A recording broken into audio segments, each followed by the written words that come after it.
ನಮಸ್ಕಾರ ಸೋನಿ ನ್ಯೂಸ್ಗೆ ಸ್ವಾಗತ. ನಾನು ಸೋನಿಕಾ. ಮೊದಲಿಗೆ ಮುಖ್ಯಾಂಶಗಳು. ಬೀದರ್ ನಗರದಲ್ಲಿ ಕಾಂಗ್ರೆಸ್ ಪಕ್ಷದ ಪ್ರಜಾಧ್ವನಿ ಯಾತ್ರೆಯ ಸಮಾವೇಶದಲ್ಲಿ ಬಿಜೆಪಿ ಸರ್ಕಾರದ ವಿರುದ್ಧ ಗುಡುಗಿದ ಮಾಜಿ ಮುಖ್ಯಮಂತ್ರಿ ಹಾಗೂ ವಿಧಾನಸಭೆ ವಿರೋಧ ಪಕ್ಷದ ನಾಯಕರು. ಟೀಮ್ ಕ್ಲಾಸ್ ವೈಸ್ ವತಿಯಿಂದ ನ್ಯಾಷನಲ್ ಹೋಲಿಸ್ಟಿಕ್ ಎಕ್ಸ್ಪೋ ಕಾರ್ಯಕ್ರಮ. ಮಕ್ಕಳ ಆಸಕ್ತಿಗೆ ಅನುಗುಣವಾಗಿ ಶಿಕ್ಷಣ ನೀಡಲು ಕೇಂದ್ರ ಸಚಿವ ಭಗವಂತ ಖೂಬಾ ಕರೆ.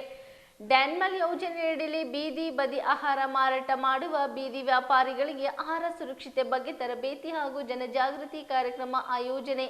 ಬೀದರ್ನ ಪನ್ನಲಾಲ್ ಹೀರಾಲಾಲ್ ಪದವಿ ಪೂರ್ವ ಮಹಾವಿದ್ಯಾಲಯದಲ್ಲಿ 2022-23ನೇ ಸಾಲಿನ ವಾರ್ಷಿಕ ಸ್ನೇಹ ಸಮ್ಮೇಳನ ಕಾರ್ಯಕ್ರಮ. ಕರ್ನಾಟಕ ರಾಜ್ಯ ಆರೋಗ್ಯ ಕವಚ 108 ನೌಕರರ ಸಂಘದ ವತಿಯಿಂದ ಅಭಿನಂದನಾ ಸಮಾರಂಭ. ಕೋವಿಡ್ನಲ್ಲಿ ಆರೋಗ್ಯ ಇಲಾಖೆ ಸಿಬ್ಬಂದಿಗಳ ಕಾರ್ಯ ಶ್ಲಾಘನೀಯ. ವಿಶ್ವ ಕ್ಯಾನ್ಸರ್ ಜಾಗೃತಿ ದಿನದ ಅಂಗವಾಗಿ ಬೀದರ್ ಜಿಲ್ಲಾ ಆರೋಗ್ಯ ಮತ್ತು ಕುಟುಂಬ ಕಲ್ಯಾಣ ಇಲಾಖೆ ವತಿಯಿಂದ ಕ್ಯಾನ್ಸರ್ ಕುರಿತು ಅರಿವು ಮೂಡಿಸುವ ಬೃಹತ್ ಜಾಥಾ ಕಾರ್ಯಕ್ರಮ. ಸುದ್ದಿಯ ವಿವರಗಳು. ಬೀದರ್ ನಗರದ ಗಣೇಶ್ ಮೈದಾನದಲ್ಲಿ ಫೆಬ್ರವರಿ 4ರಂದು ಕರ್ನಾಟಕ ಪ್ರದೇಶ ಕಾಂಗ್ರೆಸ್ ಕಮಿಟಿ ವತಿಯಿಂದ ಹಮ್ಮಿಕೊಂಡಿದ್ದ ಪ್ರಜಾಧ್ವನಿ ಯಾತ್ರೆಯ ಸಮಾವೇಶದಲ್ಲಿ ಪಾಲ್ಗೊಂಡು ಮಾತನಾಡಿದ ಮಾಜಿ ಮುಖ್ಯಮಂತ್ರಿಗಳು ಹಾಗೂ ವಿಧಾನಸಭೆ ವಿರೋಧ ಪಕ್ಷದ ನಾಯಕರಾದ ಎಸ್ ಸಿದ್ದರಾಮಯ್ಯನವರು ಬೀದರ್ ಜಿಲ್ಲೆಗೆ ಅಭಿವೃದ್ಧಿಗೆ ಬಿಜೆಪಿ ಸರ್ಕಾರ ಹೇಳಿಕೊಳ್ಳುವಂತಹ ಸಾಧನೆ ಮಾಡಿಲ್ಲ ಎಂದು ಆರೋಪಿಸಿದರು. ಬೀದರ್ ನಗರದ ಗಣೇಶ್ ಮೈದಾನದಲ್ಲಿ ಪ್ರಜಾಧ್ವನಿ ಯಾತ್ರೆ ಸಮಾವೇಶದಲ್ಲಿ ಮಾತನಾಡಿದ ಮಾಜಿ ಮುಖ್ಯಮಂತ್ರಿಗಳು ಹಾಗೂ ವಿಧಾನಸಭೆ ವಿರೋಧ ಪಕ್ಷದ ನಾಯಕರಾದ ಎಸ್ ಸಿದ್ದರಾಮಯ್ಯನವರು, ನಾನು ಮುಖ್ಯಮಂತ್ರಿ ಆಗಿದ್ದಾಗ ಬೀದರ್ ಜಿಲ್ಲೆಯ ಅಭಿವೃದ್ಧಿ ಕೋಟಿ ಅನುದಾನ ಬಿಡುಗಡೆ ಮಾಡಿದೆ. ಆದರೆ ಬಿಜೆಪಿ ಸರ್ಕಾರದಲ್ಲಿ ಬಡವರಿಗೆ ಒಂದೇ ಒಂದು ಮನೆ ಕಟ್ಟಿಸಿ ಕೊಡಲು ಸಾಧ್ಯವಾಗಿಲ್ಲ ಎಂದು ಹೇಳಿದರು. ಕಾಂಗ್ರೆಸ್ ನಾಯಕರಾದ ಜಮೀರ್ ಅಹಮದ್ ಖಾನ್ ಅವರು ಮಾತನಾಡುತ್ತಾ, ಸಿದ್ದರಾಮಯ್ಯ ನೇತೃತ್ವ ಕಾಂಗ್ರೆಸ್ ಸರ್ಕಾರ ಬೀದರ್ ಜಿಲ್ಲೆಯ ಅಭಿವೃದ್ಧಿಗೆ 3,500 ಕೋಟಿ ರೂಪಾಯಿ ಅನುದಾನ ನೀಡಿದೆ. ಈಗಿನ ಬಿಜೆಪಿ ಸರ್ಕಾರ ಬೀದರ್ ಜಿಲ್ಲೆಯ ಅಭಿವೃದ್ಧಿಗೆ ಕಡೆಗಣಿಸಿದೆ ಎಂದು ಹೇಳಿದರು. ಮಾಜಿ ಶಾಸಕರಾದ ಅಶೋಕ್ ಖೇಣಿಯವರು ಮಾತನಾಡುತ್ತಾ, ಕಾಂಗ್ರೆಸ್ ಬೀದರ್ ಜಿಲ್ಲೆಯ ಬೀದರ್ ದಕ್ಷಿಣ ಕ್ಷೇತ್ರದ ಅಭಿವೃದ್ಧಿಗೆ 231 ಕೋಟಿ ರೂಪಾಯಿ ಅನುದಾನ ನೀಡಿತ್ತು. ಬಿಜೆಪಿ ಸರ್ಕಾರ ಜನರಿಗೆ ಮರಳು ಮಾಡುತ್ತದೆ ಎಂದು ಆರೋಪ ಮಾಡಿದರು. ಮಾಜಿ ಸಚಿವರು ಹಾಗೂ ಬೀದರ್ ಉತ್ತರ ಶಾಸಕರಾದ ರಹೀಂ ಖಾನ್ ಅವರು ಮಾತನಾಡುತ್ತಾ, ನನ್ನ ವಿರುದ್ಧ ಆರೋಪಗಳ ಮೇಲೆ ಆರೋಪಗಳು ಮಾಡಲಾಗುತ್ತದೆ. ಆರೋಪಗಳು ಸಾಬೀತು ಮಾಡಿ ತೋರಿಸಲಿ ಎಂದು ಆರೋಪ ಮಾಡುವವರಿಗೆ ತಿರುಗೇಟು ನೀಡಿದರು. ಕಾರ್ಯಕ್ರಮದಲ್ಲಿ ಮಾಜಿ ಸಚಿವರು, ಕೆಪಿಸಿಸಿ ಕಾರ್ಯಾಧ್ಯಕ್ಷರಾದ ಬಾಲ್ಕಿ, ಶಾಸಕ ಈಶ್ವರ್ ಖಂಡ್ರೆ, ಮಾಜಿ ಗೃಹ ಸಚಿವ ಎಂ.ಬಿ. ಪಾಟೀಲ್, ಮಾಜಿ ಸಚಿವರು ಹಾಗೂ ಬೀದರ್ ಶಾಸಕ ರಹೀಂ ಖಾನ್, ಮಾಜಿ ಶಾಸಕ ಅಶೋಕ್ ಖೇಣಿ, ಕಾಂಗ್ರೆಸ್ ಪಕ್ಷದ ಬೀದರ್ ಜಿಲ್ಲಾ ಅಧ್ಯಕ್ಷರಾದ ಬಸವರಾಜ ಶೆಟ್ಟಿ, ಪಕ್ಷದ ಅಮೃತ್ ಚಿಮ್ಕೋಡ್, ಮಾಜಿ ಎಂಎಲ್ಸಿಗಳಾದ ಕೆ ಪುಂಡಿಕರಾವ್, ವಿಜಯ್ ಸಿಂಗ್, ಮಾಜಿ ಸಂಸದ ನರಸಿಂಗರಾವ್ ಸೂರ್ಯವಂಶಿ, ಚಂದರ್ ಸಿಂಗ್ ಅವರು ಸೇರಿದಂತೆ ಅನೇಕ ನಾಯಕರು, ಮುಖಂಡರು ಹಾಗೂ ಕಾರ್ಯಕರ್ತರು ಇದ್ದರು. करके 14,50,000 को स्कॉलरशिप दिए. जो एमबीबीएस के बच्चे एमबीबीएस को पढ़ते उसके लिए स्कॉलरशिप दिया. सिद्धरामैया साहब हाल ही के अंदर चीफ मिनिस्टर 2018 के अंदर 2018 के इलेक्शन होने के बाद सिद्धरामैया का प्रोग्राम था अमीषा कॉम्प्लेक्स के अंदर. हम लोग अमीषा वो आवाम से तकरीर करके ये कह रहे थे, मैं कभी ख्वाबो ख्याल के अंदर नहीं सोचा था कि हमारी हुकूमत नहीं आएगी करके. मैं बहुत भरोसे में था मेरी कांग्रेस की हुकूमत आएगी करके मैं भरोसे में था. मगर अल्लाह की मर्जी, आपके लिए एहसान नहीं कर रहा मैं. जो आपका जो पॉपुलेशन जो है 14% पॉपुलेशन के हिसाब से मैं हर साल 2 लाख करोड़ का बजट देता हूँ. मैं 2 लाख करोड़ के बजट के हिसाब से आपके पॉपुलेशन के हिसाब से देखने गए तो कैंडिडेट कौन है करके देखना नहीं चाहिए. जो सिद्धरामैया साहब के प्रोग्राम अन्य भाग्य प्रोग्राम दिए आप देखे हुए कोविड के अंदर मेरे ख्याल से 100 साल में एक बार ये तकलीफ आती है.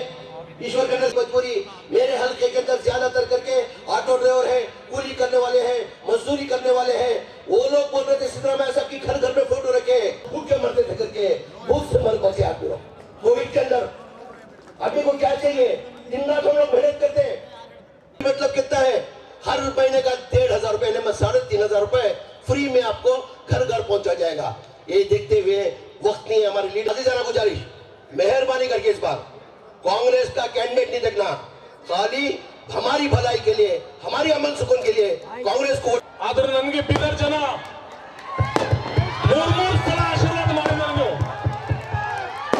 ಮತ್ತೆ ನಾನು 40,000 vote 50,000 vote last time 75,000 vote ಕೊಟ್ಟಿದ್ರು. ನೀವು हाईएस्ट रिकॉर्ड बीदर ನಲ್ಲಿ 75,000 यार वोट तो बीदर से गुंडाइज्म को खत्म कर दिया, बदमाश लोगों को खत्म कर दिया.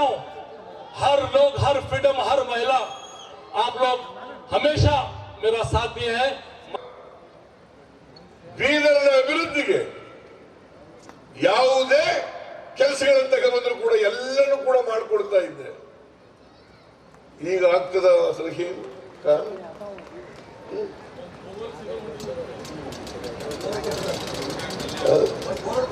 ಒಂದು ಬೋರ್ವೆಲ್ ಕೂಡ ಕೊಡಕ್ಕಾಗಿಲ್ಲ ಅವ್ರ ಕೈನಲ್ಲಿ. ಒಂದು ಮನೆ ಕಟ್ಟಿಸ್ಕೊಡಕ್ಕಾಗಿದೆಯಾ ನಿನ್ನ ಕೈಯಲ್ಲಿ? ಒಬ್ಬ MLA, ಒಬ್ಬ ಚೇರ್ಮನ್, ಒಬ್ಬ ಕೌನ್ಸಿಲ್ ಮೆಂಬರ್ ಒಂದು ಮನೆ ಕಟ್ಟಿಸ್ಕೊಡಕ್ಕಾಗ್ಲಿಲ್ಲ, ಒಂದು ಬೋರ್ವೆಲ್ ಕೊಡಿಸ್ಲಿಕ್ಕೆ ಆಗ್ಲಿಲ್ಲ ಅಂತಂದ್ರೆ ಈ ಸರ್ಕಾರ ಇರಬೇಕು, ತೊಲಗಬೇಕು ಅಂತಕ್ಕಂಥದ್ದನ್ನ ಇವತ್ತು ಚರ್ಚೆ ಮಾಡಬೇಕಾಗ್ತದೆ. ನಾನು ಮುಖ್ಯಮಂತ್ರಿ ಆಗಿರುವಾಗ ವರ್ಷಕ್ಕೆ 3 ಲಕ್ಷ ಮನೆಗಳನ್ನ ಕಟ್ಟಿಸ್ತಾ ಇದ್ದೆ. 5 ವರ್ಷದಲ್ಲಿ 15 ಲಕ್ಷ ಮನೆಗಳನ್ನ ಕಟ್ಟಿಸಿದ್ದೆ. ನಾನು ಕೇಳ್ತೀನಿ ಇವರಿಗೆ, ಇಲ್ಲಿ ಪಂಚಾಯತಿ ಚೇರ್ಮನ್ಗಳಿರ್ಬೋದು, ಪಂಚಾಯತಿ ಸದಸ್ಯರಿರ್ಬೋದು, ಒಂದು ಮನೆ ಕೊಡಕ್ಕಾಗಿದೆ ಅಂದ್ರೆ ಒಂದು ಮನೆ ಕೊಟ್ಟಿದಾರ? ಜಮೀರ್ ಖಾನ್ ಹೇಳಿದ್ರು, ನಾನು ಅಲ್ಪಸಂಖ್ಯಾತರಿಗೆ 400 ಕೋಟಿ ರೂಪಾಯಿ ಇತ್ತು, ನಾನು 5 ವರ್ಷದ ಕೊನೆಯಲ್ಲಿ ಬಿಡುವಾಗ ಅಲ್ಪಸಂಖ್ಯಾತರಿಗೆ ಇದ್ದಂತ ಗ್ರಾಂಟ್ಸು 3150 ಕೋಟಿ ರೂಪಾಯಿ. एक स्कीम लाकर 70-5 लाख रुपए अगर वो बंदेगा तो सब्सिडी 3 लाख रुपए, 3.5 लाख रुपए देके उसको गाड़ी का ओनर बना दिया गया। बनाने वाला कौन? ये सिद्धरामैया साहब, कांग्रेस हुकूमत। सिद्धरामैया साहब, कांग्रेस से बहुत से कारनामे हैं, वक्त नहीं है हमारे पास। अगर वक्त होता तो मैं खुलासे से आपको बता सकता था। कांग्रेस के अंदर जो प्रोग्राम दिया गया है, ये पूरे स्टेट के अंदर, आज हमको क्या चाहिए? आज बीजेपी वाले में इसके पहले बताया हमारा यात्रा का मकसद क्या है, यात्रा किस वजह से निकाला गया है। जो बीजेपी के अंदर जो करप्शन चल रहा है, 40% करप्शन आप सुने होंगे। अली बाबा 40 चोर करके सुने होंगे। बीजेपी हुकूमत अली बाबा चीफ मिनिस्टर बसवराज बोम्मई, उसके साथ जो 30 मिनिस्टर है वो लोग अली बाबा 40 चोर है। यानी लोग करप्शन, और इतना करप्शन हो गया, इतना करप्शन आप देखे होंगे। करप्शन तो लिमिट ಇರ್ತದೆ, 40% ಬಿಟ್ಟಿ ಕಮಿಷನ್ ನೋಡಿರ್ಬೋದು. ಅವ್ರು ಎಷ್ಟು ಆತ್ರ ಇದೆ ದುಡ್ಡು ಮಾಡಕ್ಕಂತ ಬಿಜೆಪಿ ಅವರಿಗೆ. ಒಬ್ಬ PWD ಅಧಿಕಾರಿಗೆ ವಿಧಾನಸೌಧ ಕರ್ಸ್ಕೊಂತಾರೆ ದುಡ್ಡು ಕಲೆಕ್ಟ್ ಮಾಡಕ್ಕೆ. 231 ಕೋಟಿ ಡೆವಲಪ್ಮೆಂಟ್ ಫಂಡ್ ಕೊಟ್ಟಿದ್ರು. ಈಗ ನೀವೇ ಹೇಳಿ ಲಾಸ್ಟ್ 5 ಇಯರ್ದಾಗ ಎಷ್ಟು ಕೊಟ್ಟಿದ್ದಾರೆ? ಏನು ಕೊಟ್ಟಿಲ್ಲ. ಅದು ಡೆವಲಪ್ಮೆಂಟ್ ಫಂಡ್ ಕೊಟ್ಟಿದ್ದು. ಅದಕ್ಕೆ ನಾವು very thankful to you sir. ನಾವು ನಮ್ದು ಥ್ಯಾಂಕ್ಫುಲ್ ಅನ್ಬೇಕಂತಿದ. ಮತ್ತೆ ನಂದು ಫಕ್ತ್ 2 ರಿಕ್ವೆಸ್ಟ್ ಇದೆ. ನಮ್ಮ ಬೀದರ್ ಸೌತ್ನಲ್ಲಿ ಬಹಳ ಜನ ಸಫರ್ ಆಗ್ತಾ ಇದ್ದಾರೆ. ಒಂದು ಕರಂಜಾ ಪ್ರಾಜೆಕ್ಟ್ ಇದೆ, ಅವ್ರದ್ದು 50 ವರ್ಷ ಹಿಡಿದು ಅವ್ರಿಗಿನ್ನ ಇದು ಸಿಕ್ಕಿಲ್ಲ, ಕಂಪನ್ಸೇಷನ್ ಸಿಕ್ಕಿಲ್ಲ. ಮತ್ತೆ ಇದು ಒಂದು ಹಳಿಕೇಡ್ ಶುಗರ್ ಫ್ಯಾಕ್ಟ್ರಿ, ಅದರಿಂದ ನಮ್ಮ ರೈತರಿಗೆ ಬಹಳ ತ್ರಾಸ ಆಗ್ತಾ ಇದೆ. ಅದು ಒಂದು ನನ್ನ ರಿಕ್ವೆಸ್ಟ್ ಇದೆ. ಅದು ಸ್ವಲ್ಪ ತಾವು ಯಾವಾಗ ಕಾಂಗ್ರೆಸ್ ಸರ್ಕಾರ ಆಗ್ತದೆ ಅದು ವಿತಿನ್ 3 ಮಂತ್ಸ್ ಸಾಲ್ವ್ ಮಾಡಿದ್ರೆ ಬಹಳ ಗ್ರೇಟ್ಫುಲ್ ಆಗ್ತದೆ. ಅಷ್ಟೇ ಬಟ್ ಟೈಮ್ ಇಲ್ಲ, ಬೇರೆ ಮಾತಾಡಿದ್ದು ಮತ್ತೆ ನೆಕ್ಸ್ಟ್ ಟೈಮ್ ಮಾತಾಡ್ತೀನಿ. ಎಲ್ಲ 6 ಸೀಟ್ಸ್ ಗೆಲ್ಲಿಸ್ರಿ ಕಾಂಗ್ರೆಸ್ಗೆ. Every seat is important. ಒಂದೊಂದು ಸೀಟ್ ಇದು ರಕ್ತದಾಗಿದೆ, ಅದು ಎಲ್ಲರೂ ಗೆಲ್ಲಿಸ್ರಿ ಅಷ್ಟೇ. आपके दिल में हो, जब तक आपके दिल में हो दुनिया की कोई ताकत मुझे रोक नहीं सकती. और आपको तो मालूम है लोग मुझे क्या क्या आरोप लगाते हैं, क्योंकि अगर आरोप नहीं लगाए तो उनको नजीक भी आने नहीं देते, गेट आउट बोलकर भगा देते यहाँ से. मेरी शिकायत, मेरे बारे में बुरा भला उनको बोलना ही चाहिए. जब तक महात्मा को लोग नहीं छोड़े तो मुझे क्या छोड़ेंगे? यहाँ पे लोग बसवण्णा जी को नहीं छोड़े, लोग शिवाजी महाराज के बारे में क्या की बोलते, बाबा साहब अंबेडकर के बारे में क्या की बोलते. आजकल पैसे देके लोग क्या बोले वो बोलने लगाते हैं, लेकिन जनता के एक एक दिल में, एक एक खून के खतरे में मैं हूं, उनका काम किया हूं. और मेरे कष्ट के दिन आने वाले हैं. 2 महीने के बाद मैं बहुत कष्ट में आने वाला हूं. हर टाइम मुझे आप लोग साथ दिए हैं, हर टाइम मेरे को मदद किए हैं, बुरे टाइम मेरा हाथ पकड़े हैं आप लोग. और इस बार भी मेरा हाथ पकड़ना बोल के मैं रिक्वेस्ट करता हूं आप लोगों से, हाथ जोड़ के विनती करता हूं। लास्ट टाइम ईश्वर जी डिस्ट्रिक्ट इंचार्ज मिनिस्टर थे यहाँ पे, तो मुझे 100 करोड़ रुपए दिए, 100 करोड़ रुपए सीधा डेवलपमेंट के लिए। बिदर में बहुत सी चीजें डेवलपमेंट है, रोड एंड हर डिपार्टमेंट में, हेल्थ डिपार्टमेंट में 250 करोड़ का काम किया हूं, बड़े हेल्थ डिपार्टमेंट में, एजुकेशन डिपार्टमेंट में 200 करोड़ का काम किया हूं। इस तरह से रोड और ड्रेन पीडब्ल्यूडी में 200 करोड़ का काम किया हूं, म्युनिसिपैलिटी में कम से कम 200 करोड़ का काम किया हूं। इस तरह से अलग अलग स्कीम है, 20 डिपार्टमेंट है, हर डिपार्टमेंट में काम किया हूं। ಎಸಿಎ ಟೀಮ್ ಕ್ಲಾಸ್ ವೈಸ್ ವತಿಯಿಂದ ನಗರದ ಝೀರಾ ಕನ್ವೆನ್ಷನ್ ಹಾಲ್ನಲ್ಲಿ ಜರುಗಿದ ನ್ಯಾಷನಲ್ ಹೋಲಿಸ್ಟಿಕ್ ಎಕ್ಸ್ಪ್ರೋ ಕಾರ್ಯಕ್ರಮವನ್ನು ಉದ್ಘಾಟಿಸಿ ಮಾತನಾಡಿದ ಕೇಂದ್ರ ನವೀಕರಿಸಬಹುದಾದ ಇಂಧನಗಳ ಮೂಲ ರಾಸಾಯನಿಕ ರಸಗೊಬ್ಬರ ಖಾತೆ ಸಚಿವರಾದ ಭಗವಂತ್ ಖೂಬ್ ಅವರು ಮಕ್ಕಳಲ್ಲಿರುವ ಸಾಮರ್ಥ್ಯವನ್ನು ಅರ್ಥ ಮಾಡಿಕೊಂಡು ಅವರಿಗೆ ಶಿಕ್ಷಣ ನೀಡಬೇಕಾಗಿದೆ. ಮಕ್ಕಳ ಆಸಕ್ತಿ ವಿಷಯ ಆಯ್ಕೆಗೆ ಒತ್ತು ನೀಡಿ ಎಲ್ಲ ದೃಷ್ಟಿಯಿಂದಲೂ ಜ್ಞಾನ ಪಡೆಯುವಂತಹ ಶಿಕ್ಷಣ ಅವರಿಗೆ ನೀಡಬೇಕಾಗಿದೆ ಎಂದು ಹೇಳಿದರು. ಕೇಂದ್ರ ನವೀಕರಿಸಬಹುದಾದ ಇಂಧನಗಳ ಮೂಲ ರಾಸಾಯನಿಕ ರಸಗೊಬ್ಬರ ಖಾತೆ ಸಚಿವರಾದ ಭಗವಂತ್ ಖೂಬ್ ಅವರು ಮಾತನಾಡುತ್ತಾ, ಈ ಹಿಂದೆ 192 ವರ್ಷ ಭಾರತವನ್ನು ಆಳಿದ ಬ್ರಿಟಿಷರು ನಮ್ಮ ಶಿಕ್ಷಣ ಕ್ಷೇತ್ರವನ್ನು ಹಾಳು ಮಾಡಿದ್ದಾರೆ. ಬ್ರಿಟಿಷ್ ಸರ್ಕಾರದ ನೀತಿ ಕೇವಲ ಭಾರತೀಯ ನಾಗರಿಕರನ್ನು ಗುಲಾಮರನ್ನಾಗಿ ಮಾಡುವ ನೀತಿಯಾಗಿತ್ತು. ಗುರುಕುಲ ಶಿಕ್ಷಣ ಪದ್ಧತಿಯಲ್ಲಿ ಮಕ್ಕಳ ಸರ್ವಾಂಗೀಣ ಅಭಿವೃದ್ಧಿ ದೃಷ್ಟಿಯಿಂದ ಜ್ಞಾನ ನೀಡುವ ಪದ್ಧತಿ ಇತ್ತು. ಇದು ಭಾರತದ ಸಂಸ್ಕೃತಿಯನ್ನು ತೋರಿಸಿಕೊಡುತ್ತದೆ. ಕೇವಲ ಪದವಿ ಪಡೆದವರು ಜ್ಞಾನವಂತರಲ್ಲ. ಸರ್ಕಾರಿ ಕೆಲಸಗಳಿಗಾಗಿ ಶಿಕ್ಷಣ ಸೀಮಿತವಾಗದೆ ಸ್ವಾವಲಂಬಿಯಾಗಿ ಬದುಕುವ ಶಿಕ್ಷಣ ಇಂದಿನ ಅವಶ್ಯಕತೆಯಾಗಿದೆ. ಹೊಸ ಶಿಕ್ಷಣ ನೀತಿಯನ್ನು ತಿಳಿದುಕೊಂಡು ಅಧ್ಯಯನ ಮಾಡಬೇಕು. ಈ ನಿಟ್ಟಿನಲ್ಲಿ ಕ್ಷಿತಿಜ ಏರೋಳ್ಕರ್ ಅವರು ಕಾರ್ಯ ಶ್ಲಾಘನೀಯ ಎಂದರು. ಬಿಜೆಪಿ ರಾಜ್ಯ ಕಾರ್ಯಕಾರಿಣಿ ಸದಸ್ಯರಾದ ಸೂರ್ಯಕಾಂತ್ ನಾಗರಪಳ್ಳಿ ಅವರು ಮಾತನಾಡುತ್ತಾ, ವಿದ್ಯಾರ್ಥಿಗಳು ಶಾರೀರಿಕ ಆರೋಗ್ಯದ ಜೊತೆಗೆ ಮಾನಸಿಕ ಆರೋಗ್ಯ ವೃದ್ಧಿಗೊಳಿಸಬೇಕಾಗಿದೆ. ಶಿಕ್ಷಣ ಪಡೆದುಕೊಳ್ಳುವಲ್ಲಿ ಮಕ್ಕಳ ಜೊತೆಗೆ ಪಾಲಕರ ಪಾತ್ರವು ಮಹತ್ವದಾಗಿದೆ. ವಿದ್ಯಾರ್ಥಿಗಳು ಹೊಸ ಹೊಸ ಆವಿಷ್ಕಾರಗಳೊಂದಿಗೆ ದೇಶದ ಏಳಿಗೆ ಶ್ರಮಿಸಬೇಕೆಂದು ತಿಳಿಸಿದರು. ಕ್ಷಿತಿಜ ಏರೋಳ್ಕರ್ ಅವರು ಪ್ರಾಸ್ತಾವಿಕವಾಗಿ ಮಾತನಾಡುತ್ತಾ, ಶಿಕ್ಷಣ ತಥಾ ಪ್ರಗತಿಗೆ ಇಂದಿನ ಕೇಂದ್ರ ಸರ್ಕಾರದ ಹೊಸ ನೀತಿ ಪೂರಕವಾಗಿದೆ ಎಂದು ಹೇಳಿದರು. ಕಾರ್ಯಕ್ರಮದಲ್ಲಿ ಬೀದರ್ ನಗರ ಅಭಿವೃದ್ಧಿ ಪ್ರಾಧಿಕಾರದ ಅಧ್ಯಕ್ಷ ಬಾಬುವಾಲಿ, ಸುರಭಿ ಚಾನಲ್ ಪ್ರಧಾನ ಸಂಪಾದಕರಾದ ಅಮರ್ ಏರೋಳ್ಕರ್, ಬಿಜೆಪಿ ಉಪಾಧ್ಯಕ್ಷ ಪ್ರಕಾಶ್ ಠೊಣ್ಣೆ, ಸಾಹಿತಿ ಸಿದ್ದರಾಮಪ್ಪ ಮಾಸಿಮಾಡೆ, ಕನ್ನಡ ಸಾಹಿತ್ಯ ಪರಿಷತ್ ಬೀದರ್ ಜಿಲ್ಲಾಧ್ಯಕ್ಷ ಸುರೇಶ್ ಚಂದ್ರ ಶೆಟ್ಟಿ, ಆಕಾಂಕ್ಷಿ ಠೊಣ್ಣೆ, ಶಿವಾಜಿ ಎರಟೆ, ಲಕ್ಷ್ಮೀ ಗಾದ್ಗಿ ಉಪಸ್ಥಿತರಿದ್ದರು. ನ್ಯಾಷನಲ್ ಹೋಲಿಸ್ಟಿಕ್ ಎಕ್ಸ್ಪೋ ಕಾರ್ಯಕ್ರಮದಲ್ಲಿ ಜಿಲ್ಲೆಯ ವಿವಿಧ ಶಾಲೆಗಳಿಂದ ಆಗಮಿಸಿದ ಸಾವಿರಾರು ವಿದ್ಯಾರ್ಥಿಗಳು ಭಾಗವಹಿಸಿ ಇದರ ಸದುಪಯೋಗ ಪಡೆದುಕೊಂಡರು.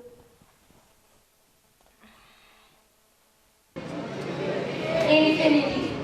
Yani mathematically we don't have an end number. Yani it's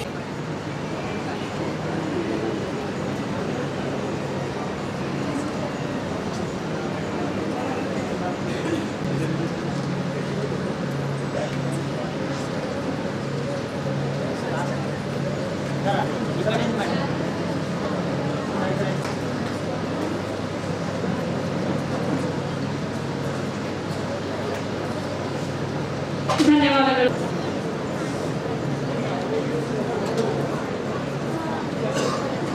बोलो भारत माता की, ಎರಡು ಕೈ ಎತ್ತಿ ಮಾಡಿದ್ರು. बोलो भारत माता की, बोलो भारत माता की, वंदे वंदे. Team class wise Suryakant Nagarapalli ಅವರೇ, ನನಗೆ ಒಂದು ಅರ್ಥ ಆಗಲಿಲ್ಲ, ತಂದೆ ತಾಯಿ ಎಷ್ಟು ತಿಳ್ಕೊಂಡಿದ್ದಾರೆ ಅಂತ ಈ ಜಗತ್ತು ಸಾಮರ್ಥ್ಯವನ್ನ ಎಷ್ಟು ಮಟ್ಟಿಗೆ ಅರ್ಥ ಮಾಡ್ಕೊಂಡಿದ್ದಾರೆ ಅನ್ನುವಂಥದ್ದನ್ನ ಒಂದು ಸಣ್ಣ ಪ್ರಶ್ನೆ ಇದೆ ನಮಗೆ. ರುಚಿ ಮತ್ತು ಅವರ ಸಾಮರ್ಥ್ಯ ಬಹಳ ಕಡಿಮೆ ತಂದೆ ತಾಯಿಗಳನ್ನ ಗುರುತಿಸಲಿಕ್ಕೆ ಯಶಸ್ವಿ ಆಗ್ತಾರೆ. ಸ್ಪಷ್ಟವಾಗಿ ನನ್ನ ಅನುಭವದ ಮಾತು, ನಮ್ಮಕ್ಕಿಂತಲೂ ನಮ್ಮ ಮಕ್ಕಳು ಬಹಳ ಹುಷಾರಿದ್ದಾರೆ ಅನ್ನೋದರಲ್ಲಿ ಎರಡು ಮಾತು. ಕಾರ್ಬನ್ ಡೈಆಕ್ಸೈಡ್ ಜಾಸ್ತಿ ಮಾಡತ್ತಾರ, ಗಾಡಿಗಳಿಗೆ ಲೈಸೆನ್ಸ್ ಇದ್ದು ಓಡಾಡ್ತಾ ಇದಾರ, ಅವರೊಬ್ಬರಿಗೆ ಎಫೆಕ್ಟ್ ಆಗ್ತದೆ ಅಲ್ಲ. ಇಟ್ ಈಸ್ ಆಲ್ವೇಸ್ ವಸುದೇವ ಕುಟುಂಬಕ್ಕೆ ಅವಾಗಲೇ ನಾನು ಹೇಳ್ತಕ್ಕಂಥ ಪರಿಸ್ಥಿತಿ ಏನಿತ್ತಂದ್ರೆ, I declare this National Holistic Expo G20, Y20 for the 2 days. Thank you.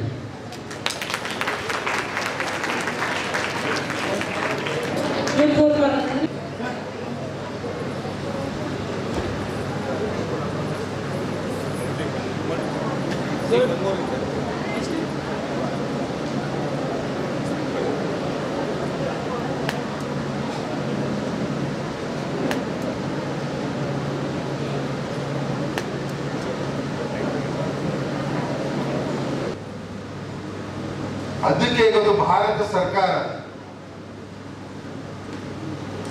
National education policy ಯಾವ ಮಕ್ಕಳ ರುಚಿಗೆ ಅನುಗುಣವಾಗಿ, ಪರಿಸ್ಥಿತಿಗೆ ಅನುಗುಣವಾಗಿ ಮತ್ತು ಸಾಮರ್ಥ್ಯಕ್ಕೆ ಅನುಗುಣವಾಗಿ ಅವಕಾಶಗಳನ್ನು ಒದಗಿಸಿಕೊಡ್ಬೇಕು ಅಂತ ಶಿಕ್ಷಣ ನೀತಿಯಲ್ಲಿ ಅನ್ನುವಂಥದ್ದನ್ನ ರಾಷ್ಟ್ರೀಯ ಶಿಕ್ಷಣ ನೀತಿ 2020 ಮತ್ತು ಭಾರತ ಸರ್ಕಾರದ ಒಂದು ಹೊಸ ಆಯಾಮದಲ್ಲಿ ನಮ್ಮ ಮಕ್ಕಳಿಗೆ ಶಿಕ್ಷಣವನ್ನು ಕೊಡಬೇಕನ್ನುವಂಥ ಸದುದ್ದೇಶದಿಂದ ಈ ಒಂದು ಶಿಕ್ಷಣ ನೀತಿಯಲ್ಲಿ ಇವತ್ತು ಕರ್ನಾಟಕ ಸರ್ಕಾರ ಮುಂಚೂಣಿಯಲ್ಲಿ ಅದನ್ನು ಅಳವಡಿಸಿದೆ. ಅನೇಕ ರಾಜ್ಯಗಳ ಸರ್ಕಾರಗಳು ಕೂಡ ಅಳವಡಿಸಿದೆ.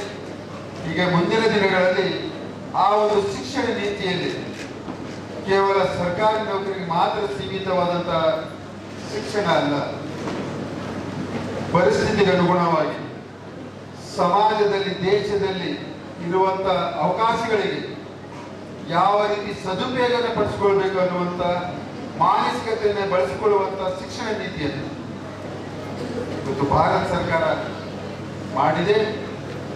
ಅದೇ ಒಂದು ಮುಂದೆ ಭಾಗ ಈಗ ಭಾರತ ಈ ವರ್ಷ 2023ರಲ್ಲಿ G20 ದೇಶಗಳ ಒಂದು ರಾಯಭಾರಿಯಾಗಿ ಇವತ್ತು ನಮ್ಮ ಭಾರತ ಇಡೀ ವರ್ಷದಲ್ಲಿ ಸುಮಾರು ಒಂದು 200 ಇವೆಂಟ್ಸ್ಗಳು ದೇಶದಲ್ಲಿ ಸುಮಾರು 56 ನಗರ ಪ್ರದೇಶಗಳಲ್ಲಿ,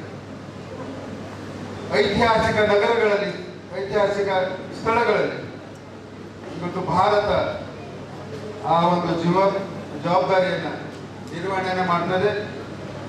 ಇಂತಹ ಒಂದು ಸಂದರ್ಭದ ಒಂದು ಸುವಕಾಶದಲ್ಲಿ ನಮ್ಮ ಮಕ್ಕಳು ವೈಷ್ಣವಿಯವರು ಮತ್ತು ನಮ್ಮ ಅರ್ಪಿತಾ ಅವರು, ಎರಡೂಕರವರು ಇವತ್ತು ಬೀದರ್ ಜಿಲ್ಲೆಯಲ್ಲಿ ಮಕ್ಕಳಿಗೆ G20 ಜೊತೆಯಲ್ಲಿ ಯಾವ ರೀತಿಯನ್ನು ಜೋಡಣೆಯನ್ನು ಮಾಡಬೇಕು, ಯೂತ್ 20 ಅನ್ನುವಂಥದ್ದು ಈ ಒಂದು ಕಳೆದ ಒಂದು ಸುಮಾರು 20-25 ದಿವಸಗಳಿಂದ ನಿರಂತರವಾಗಿ ಎಲ್ಲ ಶಾಲೆ ಒಂದು ವ್ಯವಸ್ಥಾಪಕ ಮಂಡಳಿಗಳಿಗೆ ಭೇಟಿಯಾಗಿ ಆ ಶಾಲೆ ಮಕ್ಕಳನ್ನು ಈ ಒಂದು ಪರೀಕ್ಷೆ ವಿಭಾಗದಲ್ಲಿ ಸ್ಪರ್ಧೆಯನ್ನು ಅವಕಾಶವನ್ನು ಮಾಡಿಕೊಡ್ಬೇಕನ್ನುವಂಥದ್ದನ್ನು ಬಹಳಷ್ಟು ಕಷ್ಟಪಟ್ಟಿದ್ದಾರೆ. ನನಗೆ ಗೊತ್ತಿದೆ ಆ ವಿಷಯನ. ಅದು ಒಂದು ಮೆಥಾಡಾಲಜಿ ಇದೆ. ಆ ಮೆಥಾಡಾಲಜಿಗೆ ಏನಿದೆ, that is going to build your career. You need to prepare your mind. You need to do planning for everything. ಇದನ್ನ ಆರ್ಗನೈಸ್ ಮಾಡಕ್ಕೆ ಗವರ್ಮೆಂಟ್ ಆಫ್ ಇಂಡಿಯಾ ಸಪೋರ್ಟ್ ಇದೆ, ಈ ಡೈರೆಕ್ಷನ್ ಗೊತ್ತಿರತಕ್ಕಂಥ ಸೀನಿಯರ್ ಸಪೋರ್ಟ್ ಇದೆ, ಟೀಚರ್ ಸಪೋರ್ಟ್ ಇದೆ, ಪೇರೆಂಟ್ಸ್ ಸಪೋರ್ಟ್ ಇದೆ. ಇದಕ್ಕೆ planning ಮಾಡೋದು. They did a planning for past 2-3 months, and those planners, you know who organized this? Do you know who organized this? Do you know who organized this? Do you know the name of the organizers? They are young minds like you. They are intellectuals. They are young minds like you. ಯಾರು ಹುಡುಗರಿಂದ ಬುದ್ಧಿವಂತರಿರುವುದಿಲ್ಲ. Nobody is born intelligent. You need to practice makes perfect. Anything if you read 10 times, it will stay in your mind. Like that, they have practiced themselves, they have achieved, they brought something to this nation, and it is the first time in this country, and that the first time in Bidar. Adu, I would like to really congratulate Ladi Heroji and Vaishnavi Heritage. Let us give a big clap to all of them. Other priority यानी other theme of G20 है digital transformation. अब सबने test phone पे दिया है ना, phone पे दिया है.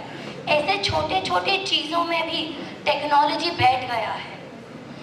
इवन टीचर्स आजकल स्कूल्स में व्हाट्सएप पे हमारे ग्रुप्स बनते हैं स्टूडेंट्स के, ये सब हमारा एक कम्युनिटी बन जाता है, राइट। और यहाँ पर तक डिजिटल ट्रांसफॉर्मेशन हमारे ज़िंदगी में बैठ गया है। अब मुझे आप सब से यहाँ पर जो भी मौजूद हैं उनको एक बात पूछना है, क्या आप एक नंबर लाइन को जानते हो? What is a number line? Can anyone tell me? Bidar ನಗರಸಭೆ ಹಾಗೂ ಕೌಶಲಾಭಿವೃದ್ಧಿ ಉದ್ಯಮಶೀಲತೆ ಮತ್ತು ಜೀವನೋಪಾಯ ಇಲಾಖೆ ಬೆಂಗಳೂರು ಹಾಗೂ ನಾರಾಯಣ್ ತರಬೇತಿ ಸಂಸ್ಥೆ ಇವರ ಸಂಯುಕ್ತ ಆಶ್ರಯದಲ್ಲಿ ಫೆಬ್ರವರಿ 4ರಂದು ಬೀದರ್ ನಗರದ ಜನವಾಡ ರಸ್ತೆಯಲ್ಲಿರುವ ಅಂಬೇಡ್ಕರ್ ಭವನದಲ್ಲಿ ಆಯೋಜಿಸಲಾಗಿದ್ದ ಕಾರ್ಯಕ್ರಮದಲ್ಲಿ ಬೀದರ್ ನಗರಸಭೆ ಪೌರಾಯುಕ್ತರಾದ ಬಸವರಾಜ ರಾಠೋಡ್ ಅವರು ಮಾತನಾಡುತ್ತಾ ಬೀದರ್ ನಗರದ ಜನರ ಸಮಸ್ಯೆಗಳು ಹಾಗೂ ಬೀದಿ ಬದಿ ವ್ಯಾಪಾರಿಗಳ ಸಮಸ್ಯೆಗಳಿಗೆ ಪ್ರಥಮ ಆದ್ಯತೆ ನೀಡಲಾಗುವುದು ಎಂದು ಹೇಳಿದರು. ಬೀದರ್ ನಗರಸಭೆಯ ಆಯುಕ್ತರಾದ ಶಿವರಾಜ್ ರಾಠೋಡ್ ಅವರು ಮಾತನಾಡುತ್ತಾ ಬೀದರ್ ನಗರಸಭೆಯು ಬೀದರ್ ನಗರದ ಸಾರ್ವಜನಿಕರಿಗೆ ಮೂಲಭೂತ ಸೌಲಭ್ಯಗಳು ಕಲ್ಪಿಸಲು ಮೊದಲ ಆದ್ಯತೆ ನೀಡುತ್ತದೆ. ಅಲ್ಲದೆ ಬೀದಿ ಬದಿ ವ್ಯಾಪಾರಿಗಳಿಗೆ ಯಾವುದೇ ರೀತಿಯ ತೊಂದರೆ ಆಗದಂತೆ ನೋಡಿಕೊಳ್ಳುತ್ತದೆ ಎಂದು ಹೇಳಿದರು. ಮೈಸೂರಿನ ಕಾರ್ಯಕ್ರಮದ ಸಂಪನ್ಮೂಲ ವ್ಯಕ್ತಿ ಮಲ್ಲಿಕಾರ್ಜುನ್ ಅವರು ಮಾತನಾಡುತ್ತಾ ಭಾರತ ಸರ್ಕಾರದ ಆದೇಶದ ಮೇರೆಗೆ ಬೀದರ್ ನಗರದಲ್ಲಿ 90 ಜನ ಬೀದಿ ಬದಿ ವ್ಯಾಪಾರಗಳಿಗೆ ಆಹಾರ ಸ್ವಚ್ಛತಾ ತರಬೇತಿ ಕಾರ್ಯಕ್ರಮ ಹಮ್ಮಿಕೊಳ್ಳಲಾಗಿದೆ ಎಂದು ಹೇಳಿದರು. ಬೀದರ್ ನಗರಸಭೆ ಅಧಿಕಾರಿ ಮಾರ್ಕ್ ಅವರು ಮಾತನಾಡುತ್ತಾ ಬೀದರ್ ನಗರದಲ್ಲಿ ಬೀದಿ ಬದಿ ವ್ಯಾಪಾರಿ ನಡೆಸುತ್ತಿರುವ 90ಕ್ಕೂ ಅಧಿಕ ಜನರಿಗೆ ಆಹಾರ ಸ್ವಚ್ಛತೆ ಕುರಿತು ತರಬೇತಿ ಕಾರ್ಯಕ್ರಮ ಆಯೋಜಿಸಿದ್ದು ಬೀದರ್ ನಗರದ ಬೀದಿ ಬದಿ ವ್ಯಾಪಾರಿಗಳಿಂದ ಉತ್ತಮ ರೆಸ್ಪಾನ್ಸ್ ಬಂದಿದೆ ಎಂದರು. ಕಾರ್ಯಕ್ರಮದಲ್ಲಿ ಬೀದರ್ ನಗರಸಭೆ ವ್ಯಾಪ್ತಿಯ ಬೀದಿ ಬದಿ ವ್ಯಾಪಾರಿಗಳು ಹಾಗೂ ಬೀದರ್ ನಗರಸಭೆ ಅಧಿಕಾರಿಗಳು ಸಿಬ್ಬಂದಿಗಳು ಇದ್ದರು.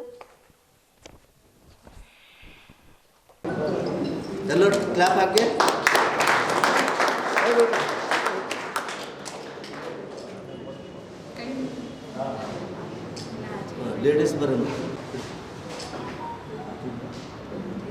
ಲೇಡೀಸ್ ಅವ್ರು ಸ್ಟ್ರೀಟ್ ಬರ ಸ್ಟ್ರೀಟ್ ವೆಲ್ಲರ್ ಇಲ್ಲಿ ಹೆಸರು ಹಣ್ಣು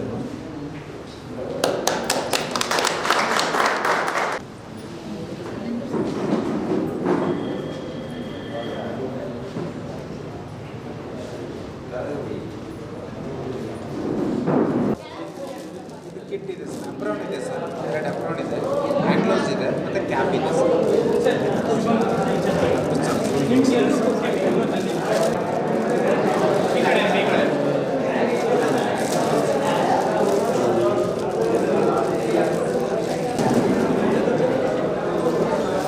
ಸ್ವಲ್ಪ తీసుకొచ్చి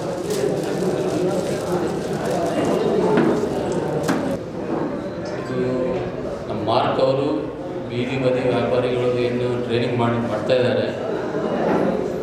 ಆ್ಯಕ್ಚುಲಿ ನಾನು ಲಾಸ್ಟ್ ಟೈಮ್ ಬಂದಾಗ ಒಂದು ಟ್ರೈನಿಂಗ್ ಅಟೆಂಡ್ ಮಾಡಲಿಕ್ಕೆ ಇದ್ದೆ. ನಾನು ಲಾಸ್ಟ್ ಟೈಮ್ 2-3 ಡೇಸೇ ಇದ್ದೆ, ಬಟ್ ಒಂದು ಟ್ರೈನಿಂಗ್ ಅಟೆಂಡ್ ಮಾಡಿದ್ದೆ. ನಾನು ನೋಡಿ ಮೊದಲು ಬಾಲ್ಕಿಯಲ್ಲಿ ಕೆಲಸ ಮಾಡಿದ್ದೀನಿ, ಆಮೇಲೆ ಉನ್ನಾವದಲ್ಲಿ ಕೆಲಸ ಮಾಡಿದ್ದೀನಿ. So wherever I have worked, ನನ್ನ ಫಸ್ಟ್ ಪ್ರಯಾರಿಟಿ ಇರೋದು ಪೌರ ಕಾರ್ಮಿಕರು, ಫಸ್ಟ್ ಪ್ರಯಾರಿಟಿ ಇರೋದು ಪೌರ ಕಾರ್ಮಿಕರು, ಸೆಕೆಂಡ್ ಪ್ರಯಾರಿಟಿ ಇರೋದು ಬೀದಿ ಬದಿ ವ್ಯಾಪಾರಿಗಳು. ಸರ್ಕಾರದಿಂದ ನಿಮಗೆ ಏನೇ ಸವಲತ್ತು ಸಿಕ್ಕರೂ ಮಾರ್ಕ್ ಅವ್ರ ಕಡೆಯಿಂದ ಪೂರ್ತಿಯಾಗಿ ಸೇವೆ ಮಾಡೋದನ್ನ ಜವಾಬ್ದಾರಿ ನಿಂದು. ನಿಮಗೆ ಏನೇ ಥರದ ಸಮಸ್ಯೆ ಬಂದರೆ ಡೈರೆಕ್ಟ್ ನನ್ನ ಹತ್ರ ಬಂದು ಕಾಂಟ್ಯಾಕ್ಟ್ ಮಾಡಿ, ನನ್ನ ಕಡೆಯಿಂದ ಆದಷ್ಟು ಸಹಾಯ ನಾನು ಮಾಡ್ತೇನೆ. ಎಲ್ಲರೂ ಒಳ್ಳೆಯದಾಗಿ ಟ್ರೈನಿಂಗ್ ಮಾಡಿಕೊಡ್ರಿ. ಏನೇ ಸಮಸ್ಯೆ ಇದ್ದರೂ ಡೈರೆಕ್ಟ್ ಮಾರ್ಕ್ ಅವ್ರ ಹತ್ರ ಅಥವಾ ನನ್ನ ಹತ್ರ ಬರ್ರಿ, ನಾನು ಸಹಾಯ ಮಾಡ್ತೇನೆ. 90 ಜನರಿಗೆ ಭಾರತ ಸರ್ಕಾರದ ಆದೇಶದ ಮೇರೆಗೆ FSSI food safety standard authority of India ಅಂದರೆ ಆಹಾರದಲ್ಲಿ ಶುಚಿತ್ವ ಮತ್ತು ನೈರ್ಮಲ್ಯ ಅನ್ನುವಂಥ ಒಂದು ಕಾರ್ಯಕ್ರಮವನ್ನು 90 ಜನರಿಗೆ ಇಲ್ಲಿ ತರಬೇತಿ ಕೊಡ್ತಾ ಇದ್ದೀವಿ. ಇದರ ಬಹಳ ಮುಖ್ಯ ಉದ್ದೇಶ ಏನಂದರೆ ಯಾರು ಬೀದಿ ಬದಿಯಲ್ಲಿ ತಿಂತಾರೆ ಅವರ ಆರೋಗ್ಯದಲ್ಲಿ ಸುಧಾರಣೆ ಆಗಬೇಕು. ಎರಡನೇದು ಬೀದಿ ಬದಿ ವ್ಯಾಪಾರಸ್ಥರ ಉದ್ಯೋಗ ಇಂಪ್ರೂವ್ ಆಗಬೇಕು. ಯಾಕಂತ ಹೇಳಿದರೆ ಭಾರತ ದೇಶದಲ್ಲಿ ಇವತ್ತಿಗೂ ಕೂಡ 50%ಕ್ಕಿಂತ ಜಾಸ್ತಿ ಜನ ಬೀದಿ ಬದಿಯಲ್ಲಿನೇ ತಿಂತಾರೆ. ಸೊ ತುಂಬ ಜನ ಬಡವರು, ಲೇಬರ್ ಕ್ಯಾಟಗರಿ ಇರೋರು ಅವರೆಲ್ಲರೂ ಕೂಡ ಬೀದಿ ಬದಿ ವ್ಯಾಪಾರಸ್ಥರನ್ನೇ ನಂಬ್ಕೊಂಡಿದ್ದಾರೆ. ಬೀದಿ ಬದಿ ವ್ಯಾಪಾರಸ್ಥರೇ ಅವರಿಗೆ ಅನ್ನದಾನಿಗಳು. ಒಂದು ಯಾರು ಅವರ ಹತ್ರ ಆಹಾರವನ್ನು ಸೇವನೆ ಮಾಡ್ತಾರೆ ಅವರಿಗೆ ಸುರಕ್ಷಿತವಾದಂಥ ಆಹಾರ ಸಿಗಬೇಕು. ಎರಡನೇದು, ಯಾರು ಬೀದಿ ಬದಿ ವ್ಯಾಪಾರಸ್ಥರಿರ್ತಾರೆ ಅವರೆಲ್ಲರ ಜೀವನ ನೆಕ್ಸ್ಟ್ ಹಂತಕ್ಕೆ ಹೋಗಬೇಕು. ಅವರ ಆರ್ಥಿಕವಾಗಿ ಅಭಿವೃದ್ಧಿಯಾಗಬೇಕು, ಆರ್ಥಿಕವಾಗಿ ಸಶಕ್ತರಾಗಬೇಕು. ಅದಕ್ಕೆ ಅವರು ಸ್ವಚ್ಛತೆ ಮತ್ತು ನೈರ್ಮಲ್ಯದಿಂದ ಅಡಿಗೆಯನ್ನು ಮಾಡಿದರೆ ಅವಶ್ಯವಾಗಿ ಎಲ್ಲ ಕಸ್ಟಮರು ಅವರ ಹತ್ರ ಬರ್ತಾರೆ. ಅಂಥ ಒಂದು ತರಬೇತಿಯನ್ನು ನಾವು ಇವ್ರಿಗೆ ಕೊಡೋ ಮೂಲಕ ಭಾರತ ದೇಶದಲ್ಲಿ ಎಲ್ಲರ ಆರೋಗ್ಯ, ಇದು ಕೇವಲ ಬೀದರ್ದಲ್ಲಿ ಮಾತ್ರ ಅಲ್ಲ, ಭಾರತ ದೇಶದಲ್ಲಿರುವಂಥ ಎಲ್ಲ ಬೀದಿ ಬದಿ ವ್ಯಾಪಾರಸ್ಥರಿಗೆ ಈ ಒಂದು ತರಬೇತಿ ನಡೀತಾ ಇದೆ. ಒಂದು ಬೀದಿ ಬದಿ ವ್ಯಾಪಾರಿಗಳಿಗೆ ಆಹಾರ ಸುರಕ್ಷತೆ ಬಗ್ಗೆ ಒಂದು ತರಬೇತಿ ಕಾರ್ಯಕ್ರಮ ಹಮ್ಮಿಕೊಳ್ಳಲಾಗಿದೆ ನಗರಸಭೆ ವತಿಯಿಂದ ಮತ್ತು ನಾರಾಯಣ ಒಂದು ಟ್ರೈನಿಂಗ್ ಇನ್ಸ್ಟಿಟ್ಯೂಟ್ ವತಿಯಿಂದ. ಆ ಕಾರ್ಯಕ್ರಮಕ್ಕೆ ಈ ದಿವಸ ಮಾನ್ಯ ಪೌರಾಯುಕ್ತರು ನಗರಸಭೆ ಬೀದರ್ ಅವರು ಉದ್ಘಾಟನೆ ಮೂಲಕ ಕಾರ್ಯಕ್ರಮವನ್ನು ಜರುಗಿಸುತ್ತಾರೆ. ಅದೇ ರೀತಿಯಾಗಿ ಈ ದಿವಸ ಒಂದು ದಿವಸದ ಈ ಬೀದಿ ಬದಿ ವ್ಯಾಪಾರಿಗಳಿಗೆ ವ್ಯಾಪಾರ ಮಾಡೋರಿಗೆ ಬ್ಯಾಂಕ್ ಮೂಲಕ 10,000 ರೂಪಾಯಿ ಸಾಲ ಕೊಡಲಾಗುವುದು. 10,000 ತೀರಿಸಿದ ನಂತರ 20,000 ಸಾಲ ಕೊಡುವುದು. 20,000 ತೀರಿಸಿದ ನಂತರ 50,000 ಸಾಲ ನೀಡಲಾಗುವುದು. ಅದೇ ರೀತಿಯಾಗಿ ಅವರಿಗೆ ಫಾಸ್ಟ್ ಫುಡ್ಡು ಮತ್ತು ಇತರೆ ಮಿರ್ಚಿ ಜಿಲೇಬಿ ಮಾಡೋರಿಗೆ ಈ ದಿವಸ ಅವರಿಗೆ ಒಂದು ಆಫರನ್ನು ಮತ್ತು ಸರ್ಟಿಫಿಕೇಟು ಆಮೇಲೆ ಒಂದು ಗೈಡ್ಲೈನು ಕೊಟ್ಟಿದ್ದೀವಿ. ಈ ರೀತಿಯಾಗಿ ಮುಂಬರುವ ಅನೇಕ ಬೀದಿ ಬದಿ ವ್ಯಾಪಾರಿಗಳಿಗೆ ವಿಧ ವಿಧವಾದ ತರಬೇತಿಗಳ ಕಾರ್ಯಕ್ರಮಗಳನ್ನು ಹಮ್ಮಿಕೊಳ್ಳುವುದರಲ್ಲಿ ನಗರಸಭೆ ಒಂದು ಹೆಜ್ಜೆಯನ್ನು ಇಟ್ಟಿದೆ ಎಂಬುದಾಗಿ ತಮ್ಮೆಲ್ಲರಿಗೆ ನಾನು ಹೇಳಬಯಸ್ತೇನೆ. ಬೀದರ್ ಜಿಲ್ಲೆಯ ಪ್ರತಿಷ್ಠಿತ ಶಿಕ್ಷಣ ಸಂಸ್ಥೆಗಳಲ್ಲಿ ಒಂದಾಗಿರುವ ರಾಷ್ಟ್ರ ಭಾಷಾ ಸಂವರ್ಧನಾ ಸಮಿತಿ ಅಡಿಯಲ್ಲಿ ಬೀದರ್ ನಗರದಲ್ಲಿನ ನಡೆಯುತ್ತಿರುವ ಪನ್ನಲಾಲ್ ಹೀರಾಲಾಲ್ ಪದವಿ ಪೂರ್ವ ಮತ್ತು ಪದವಿ ಮಹಾವಿದ್ಯಾಲಯದ ಸಭಾಂಗಣದಲ್ಲಿ ಫೆಬ್ರವರಿ 4ರಂದು 2022-23ನೇ ಸಾಲಿನ ವಾರ್ಷಿಕ ಸ್ನೇಹ ಸಮ್ಮೇಳನ ಕಾರ್ಯಕ್ರಮವನ್ನು ಕೇಂದ್ರ ಸಚಿವ ಭಗವಂತ್ ಖೂಬಾ ಅವರು ಉದ್ಘಾಟಿಸಿದರು. ಕೇಂದ್ರ ನವೀಕರಿಸಬಹುದಾದ ಇಂಧನಗಳ ಮೂಲ ರಾಸಾಯನಿಕ ರಸಗೊಬ್ಬರ ಖಾತೆ ಸಚಿವರಾದ ಭಗವಂತ್ ಖೂಬಾ ಅವರು ಮಾತನಾಡುತ್ತಾ, ಬೀದರ್ ಜಿಲ್ಲೆಯಲ್ಲಿ ಪನ್ನಲಾಲ್ ಹೀರಾಲಾಲ್ ಕಾಲೇಜು ವಿದ್ಯಾರ್ಥಿಗಳಿಗೆ ಗುಣಮಟ್ಟದ ಸಂಸ್ಕಾರಯುತ ಶಿಕ್ಷಣ ನೀಡುತ್ತದೆ ಎಂದರು. ಬಿಜೆಪಿ ರಾಜ್ಯ ಕಾರ್ಯಕಾರಿಣಿ ಸದಸ್ಯರಾದ ಸೂರ್ಯಕಾಂತ್ ನಾಗರಪಳ್ಳಿ ಅವರು ಮಾತನಾಡುತ್ತಾ, ಬೀದರ್ ನಗರದಲ್ಲಿ ಶೈಕ್ಷಣಿಕ ಅಭಿವೃದ್ಧಿಗೆ ಹಾಲಿ ಶಾಸಕರು ಸ್ಪಂದನೆ ಮಾಡುತ್ತಿಲ್ಲ. ಮಾಜಿ ಸಚಿವರು ಹಾಗೂ ಬೀದರ್ ಹಾಲಿ ಶಾಸಕರು ಶಿಕ್ಷಣ ಸಂಸ್ಥೆಗಳ ಬಗ್ಗೆ ಹೆಚ್ಚಿನ ಕಾಳಜಿ ವಹಿಸುತ್ತಿಲ್ಲ ಎಂದು ದೂರಿದರು. ರಾಷ್ಟ್ರ ಭಾಷಾ ಸಂವರ್ಧನಾ ಸಮಿತಿ ಅಧ್ಯಕ್ಷರಾದ ರಾಜ್ಕುಮಾರ್ ಅಗ್ರವಾಲ್ ಅವರು ಮಾತನಾಡುತ್ತಾ, ಕಳೆದ ಹಲವು ವರ್ಷಗಳಿಂದ ಬೀದರ್ ಜಿಲ್ಲೆಯಲ್ಲಿ ರಾಷ್ಟ್ರ ಭಾಷಾ ಸಂವರ್ಧನಾ ಸಮಿತಿ ಶೈಕ್ಷಣಿಕ ಪ್ರಗತಿಗೆ ಶ್ರಮಿಸುತ್ತದೆ ಎಂದು ಹೇಳಿದರು. ರಾಷ್ಟ್ರ ಭಾಷಾ ಸಂವರ್ಧನಾ ಸಮಿತಿ ಕಾರ್ಯದರ್ಶಿ ಬ್ರಿಜಾ ಕಿಶೋರ್ ಮಲಾಣಿ ಅವರು ಶಾಲಾ ಕಾಲೇಜಿನ ವಾರ್ಷಿಕ ವರದಿ ಓದಿದರು.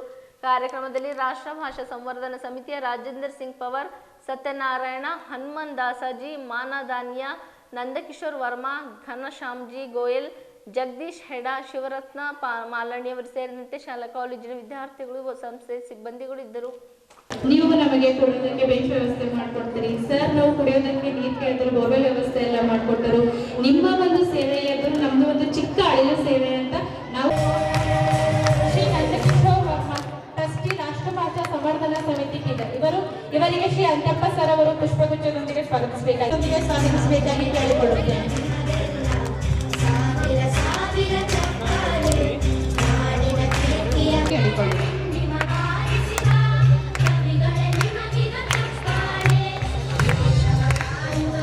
ಮಹೇಶ್ ಸರ್ ಅವರು ಒಂದು ಪುಷ್ಪಗುಚ್ಛವನ್ನು ನೀಡಿ ಸ್ವಾಗತಿಸಬೇಕಾಗಿ ಕೇಳಿದ್ದಾರೆ.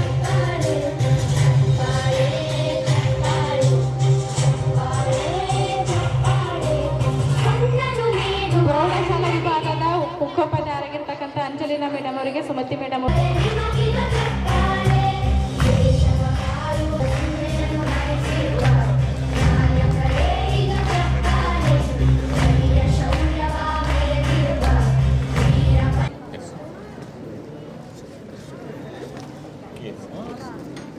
ಯಾರೇ ಬಂದರೂ ಹೊಗಳದೆ ಹೋಗರು ಅದುವೇ ನಮ್ಮ ಈ ಸಂಸ್ಥೆ ಎಂಬ ಸಂಸಾರ. ಈ ನಮ್ಮ ಪನ್ನಲಾಲ್ ಹೀರಾಲಾಲ್ ಶಿಕ್ಷಣ ಸಂಸ್ಥೆಯ ಸಂಸಾರಕ್ಕೆ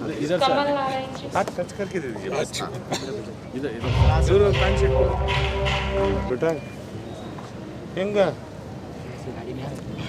ಯಾವಾಗ ಬಿದ್ದಿದ್ಯಾ?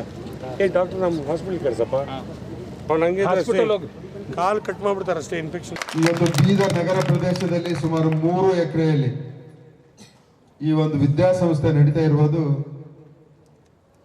ಬಹಳ ಹೆಮ್ಮೆಯ ವಿಷಯ. ಇನ್ನಷ್ಟು ಎತ್ತರಕ್ಕೆ ಈ ವಿದ್ಯಾಸಂಸ್ಥೆಯನ್ನು ಬೆಳೆಸಲಿಕ್ಕೆ ನಿಮ್ಮ ಪ್ರಯತ್ನವನ್ನಿರಬೇಕು. ಅದಕ್ಕೆ ನನ್ನ ಸಂಪೂರ್ಣವಾದ ಸಹಕಾರವನ್ನು ಕೂಡ ಇರ್ತದೆ.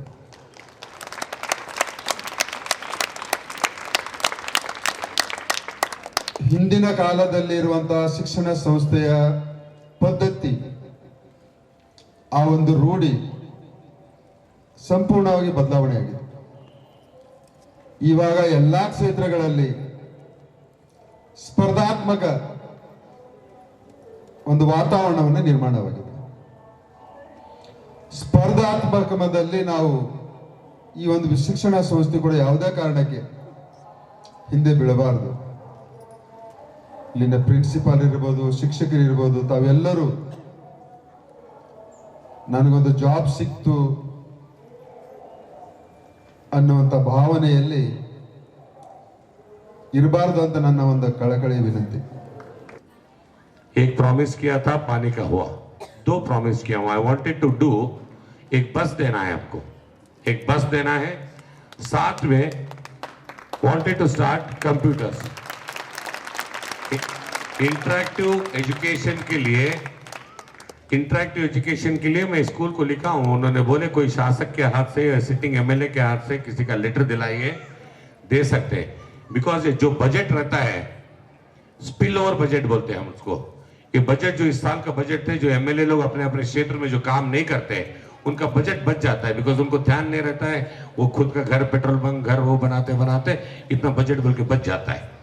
तो the spill over money what we call, I spoken to the finance department, government of Karnataka. तो स्पिल ओवर बजट में मैंने पूछा था उनको, स्पिल ओवर बजट में अगर कुछ अनुदान है तो दीजिए. तो वो बोले किसी member of legislature, legislature council का मेंबर का लेटर दिलाए, क्योंकि मैं तो नहीं जीता हूं. अगर जीता तो मेरा ही लेटर चलता. तो इसीलिए किसी का लेटर देके फिर मैंने एक एमएलसी का लेटर देके दिया हूं.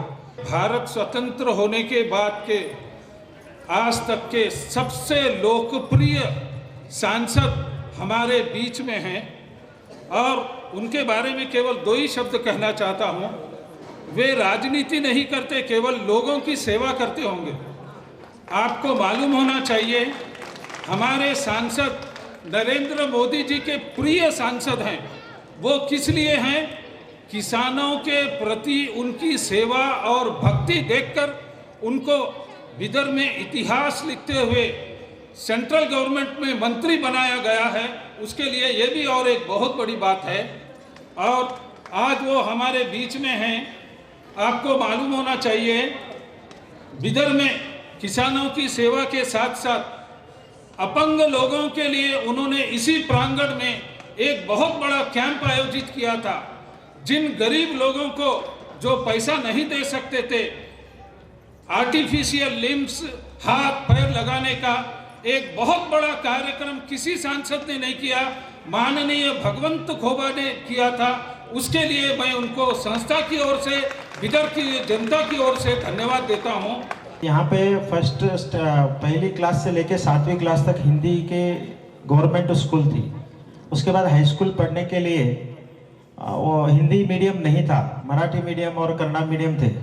तो उस वक्त हमारे सब लोग, खास करके सत्यनारायण जी अट्टल, ब्रिजपाल सिंह जी ठाकुर, माणिकराव जी फुलेकर, दुर्गालाल जी, जगपाल सिंह जी आदि सबने एक विचार किया कि यहाँ पे हाई स्कूल की स्थापना करना. और इसके लिए वो लोग प्रपोजल लेके श्री सत्यनारायण जी भांगड़िया, जिनके यहाँ पे पन्नालाल हीरालाल घी की दुकान थी, बहुत बड़ा व्यापार था इधर, उनसे संपर्क किया. वो सहर्ष स्वीकार हो गए और उनके द्वारा आर्थिक मदद दी गई. उस आर्थिक मदद के द्वारा ये ज़मीन ली गई. धीरे धीरे वहाँ पे उनको आर्थिक मदद के हिसाब से स्कूल चालू किया गया. पहले हाई स्कूल चालू किया गया. धीरे धीरे हमारा कारवां बढ़ता गया. फिर हम लोग पीयूसी कॉलेज स्टार्ट किए, फिर वोकेशनल कोर्सेज चालू किए, फिर डिग्री कॉलेज चालू किए, इंग्लिश मीडियम चालू किए. करते करते हम अब तक ये स्थान पे अभी पहुंचे हैं. ಬೀದರ್ ನಗರದ ಕೆಬಿ ರಸ್ತೆಯಲ್ಲಿರುವ ಇಂಡಿಯನ್ ಮೆಡಿಕಲ್ ಅಸೋಸಿಯೇಷನ್ IMA ಹಾಲ್ ಸಭಾಂಗಣದಲ್ಲಿ ಕರ್ನಾಟಕ ರಾಜ್ಯ ಆರೋಗ್ಯ ಕವಚ 108 ನೌಕರರ ಸಂಘ ಬೀದರ್ ಜಿಲ್ಲಾ ಘಟಕದ ವತಿಯಿಂದ ಫೆಬ್ರವರಿ 4ರಂದು ಕೋವಿಡ್-19 ಕೊರೋನಾ ವೈರಸ್ ಸಮಯದಲ್ಲಿ ಕಾರ್ಯನಿರ್ವಹಿಸಿದ ಬೀದರ್ ಜಿಲ್ಲೆ ಆರೋಗ್ಯ ಇಲಾಖೆ ಸಿಬ್ಬಂದಿಗಳಿಗೆ ಅಭಿನಂದನಾ ಸಮಾರಂಭ ಹಮ್ಮಿಕೊಳ್ಳಲಾಗಿತ್ತು. ಬಿಜೆಪಿ ರಾಜ್ಯ ಕಾರ್ಯಕಾರಿಣಿ ಸದಸ್ಯರಾದ ಸೂರ್ಯಕಾಂತ್ ನಾಗರಪಳ್ಳಿ ಅವರು ಮಾತನಾಡುತ್ತಾ ಕಳೆದ 3-4 ವರ್ಷಗಳಿಂದ ಕೋವಿಡ್-19 ಕೊರೋನಾ ವೈರಸ್ನಿಂದ ಜನರು ಬಹಳ ಸಂಕಷ್ಟದಲ್ಲಿದ್ದರು. ಆ ಸಂದರ್ಭದಲ್ಲಿ ಆರೋಗ್ಯ ಇಲಾಖೆ ಸಿಬ್ಬಂದಿಗಳು ಕೋವಿಡ್ ಸೋಂಕಿತರ ಸೇವೆ ಮಾಡಿದ್ದಾರೆ ಎಂದು ಬಣ್ಣಿಸಿದರು.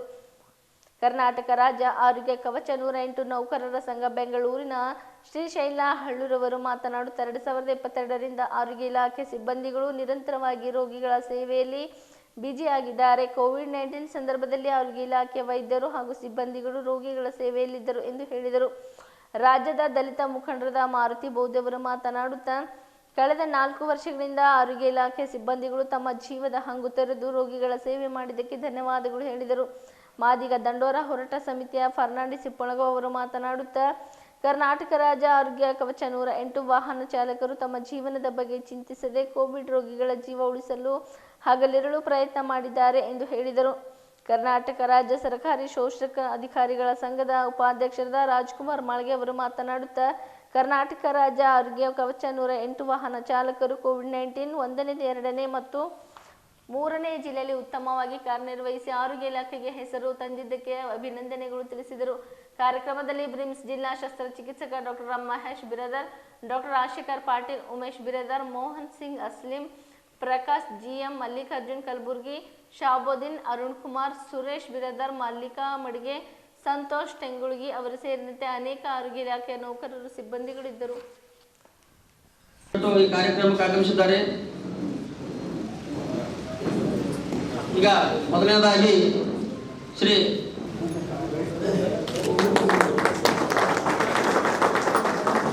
ಈಗ ವಿಶ್ವಗುರು ಬಸವಣ್ಣನವರಿಗೆ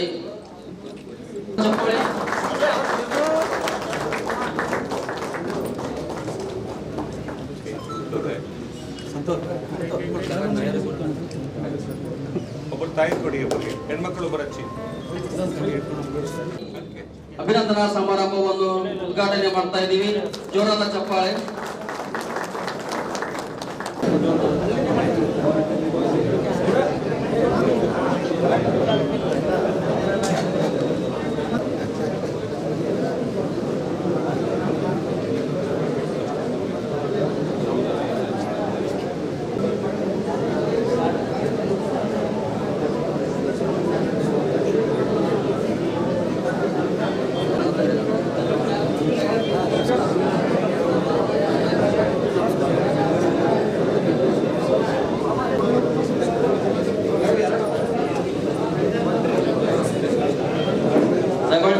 ವೆಹಿಕಲ್ ನಂಬರ್ 2399 ಸ್ವಲ್ಪ ಕಾರು ಜರ ಶ್ರೀ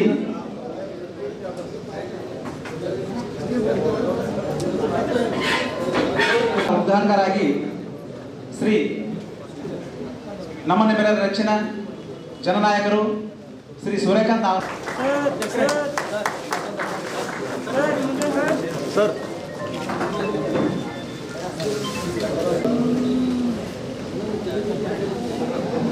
ಅದೇ ರೀತಿ ಕಾರ್ಯಕ್ರಮಕ್ಕೆ ಇನ್ನೊಂದು ತಿಂಗಳು ಬರಬೇಕಾಗಿತ್ತು. ಡಾಕ್ಟರ್ ಮಹೇಶ್ ಬಿರಾದರ್ ಸರ್ ಕಾರಣದಿಂದ ಬರಬೇಕಾಗಿತ್ತು. ನಿಮ್ಗೆ ಈಗ 34,000 ಸ್ಯಾಲರಿ ಸಿಗ್ತಾ ಇದೆ. ಬರ್ತಕ್ಕಂಥ ದಿವಸದಲ್ಲಿ ನೀವು ನೋಡಿದ್ರಿ, ತಾವೆಲ್ಲರೂ ಬೇರೆಯವ್ರಿಗೆ 3 ಸರಿ 4 ಸರಿ ಅವಕಾಶ ಕೊಟ್ಟಿದ್ವಿ. ಏನ್ ಕೆಲಸ ಮಾಡ್ತಾರೆ ಅಂತ ಗೊತ್ತಿದೆ. ಎಷ್ಟು ಸರಿ ಯಾರಿಗೋಸ್ಕರ ಹೋರಾಟ ಮಾಡಿ ಸದನದಲ್ಲಿ ವಿಧಾನಸೌಧದಲ್ಲಿ ಮಾತನಾಡ್ತಕ್ಕಂಥ ಕೆಲಸ ಮಾಡಿದಾರೆ ಎಲ್ಲೋ ಗೊತ್ತಿಲ್ಲ ನನಗೆ. ಆದ್ರೆ ನಿಮ್ಗೋಸ್ಕರ ನಾನು ಕೂಗಾಗ್ತೀನಿ. ನಿಮ್ ತೊಂದರೆ, ನಿಮ್ಗೆ ಇರ್ತಕ್ಕಂಥ ನೋವ ನಾನಲ್ಲಿ ವಿಧಾನಸೌಧದಲ್ಲಿ ಮಾತನಾಡಿ ನಿಮಗೆ ಕಾಯಂ ಮಾಡ್ತಕ್ಕಂಥ ಕೆಲಸನೂ ಮಾಡ್ಕೊಡ್ತೀನಿ.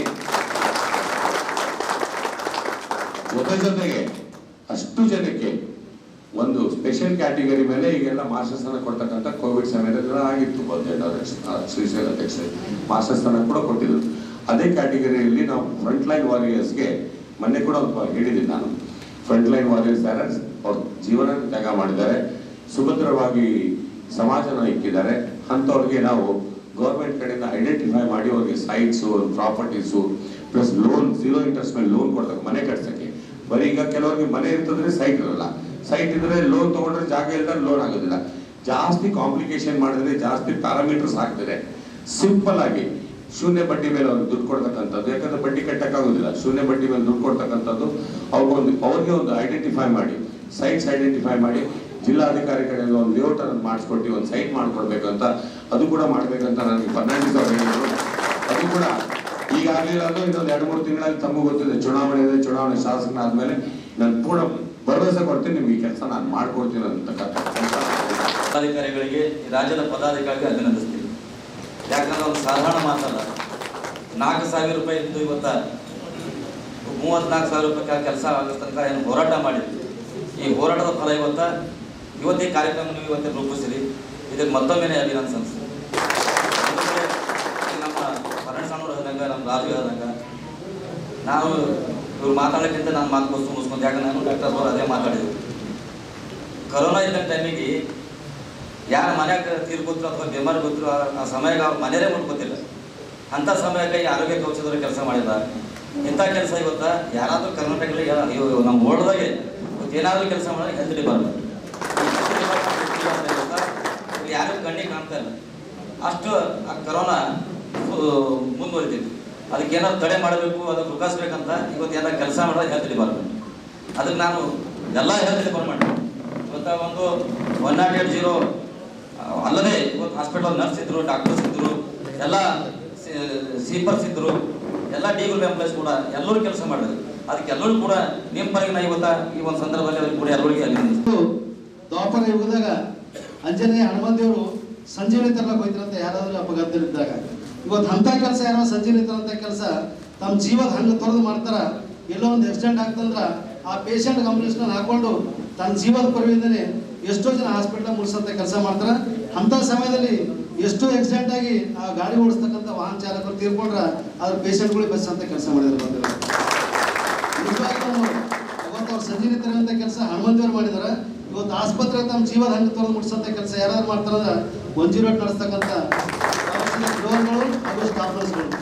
ಈ ಸಂಘದ ರಾಜ್ಯಾಧ್ಯಕ್ಷರು ಹಾಗೂ ಕೇಂದ್ರ ಸಂಘದ ಎಲ್ಲ ನೌಕರರು ಹೋರಾಟ ಮಾಡಿ ಸಂಬಳವನ್ನ ಹೆಚ್ಚು ಮಾಡತಕ್ಕಂಥ ವ್ಯವಸ್ಥೆಯನ್ನ ಮತ್ತು ಸರ್ಕಾರದ ಮೇಲೆ ಒತ್ತಡವನ್ನು ಹೇರಿ ನಿಮಗೆ ಸಿಗಬೇಕಾದಂತ ಸವಲತ್ತುಗಳ ಬಗ್ಗೆ ಬಹಳಷ್ಟು ಸಂಘಟನೆಯನ್ನು ಮಾಡಿ ಇವತ್ತ ನಿಮಗೆ ಸಿಗ್ತಕ್ಕಂಥ ಏನು ಮೂಲಭೂತ ಸೌಕರ್ಯಗಳಿದೆ ಅದನ್ನ ಸಂಪೂರ್ಣವಾಗಿ ಕೊಡಿಸ್ಲಿಕ್ಕೆ ಮಾಡಿದ್ದಾರೆ. ಅದಕ್ಕೆ ಇವತ್ತೇನು ನಮ್ಮ ಆರೋಗ್ಯ ಇಲಾಖೆಯಲ್ಲಿ 108 ನೌಕರರು 3,000 ನೌಕರರು ಕಾರ್ಯನಿರ್ವಹಿಸ್ತಾ ಇದ್ದಾರೆ ರಾಜ್ಯದಲ್ಲಿ. ಇವತ್ತ ಹೆಚ್ಚಿನ ರೀತಿಯಲ್ಲಿ ನಿಮ್ಮ ನೌಕರರಿಗೆ ಖಾಯಂ ಮಾಡಲಿಕ್ಕೆ ನಮ್ಮ ನಾಯಕರಾದಂತ ಸಾಮಾನ್ಯ ಸೂರ್ಯಕಾಂತ್ ನಾಗಮರಪಳ್ಳಿ ಸರ್ ಅವರು ಬೆಂಬಲಿಸಬೇಕು. ಮತ್ತೆ ನೌಕರರ ಬಗ್ಗೆ ಚಿಂತಕರು ಯಾವಾಗಲೂ. ವಿಶ್ವ ಕ್ಯಾನ್ಸರ್ ಜಾಗೃತಿ ದಿನದ ಅಂಗವಾಗಿ ಬೀದರ್ ಜಿಲ್ಲಾ ಆರೋಗ್ಯ ಮತ್ತು ಕುಟುಂಬ ಕಲ್ಯಾಣ ಇಲಾಖೆ, Bidar Indian cancer society Kalaburagi ಸಹಯೋಗದೊಂದಿಗೆ ಕ್ಯಾನ್ಸರ್ ಕುರಿತು ಅರಿವು ಮೂಡಿಸುವ ಬೃಹತ್ ಜಾಥಾವನ್ನು ಬೀದರ್ ನಗರದಲ್ಲಿ ಹಮ್ಮಿಕೊಳ್ಳಲಾಯಿತು. ಕಾರ್ಯಕ್ರಮವನ್ನು ಪ್ರಭಾರಿ ಜಿಲ್ಲಾ ಆರೋಗ್ಯ ಮತ್ತು ಕುಟುಂಬ ಕಲ್ಯಾಣ ಅಧಿಕಾರಿಗಳಾದ ಡಾಕ್ಟರ್ ಶಿವಶಂಕರ್ ಬಿ ಅವರು ಉದ್ಘಾಟಿಸಿ ಜಾಥಾಕ್ಕೆ ಚಾಲನೆ ನೀಡಿದರು.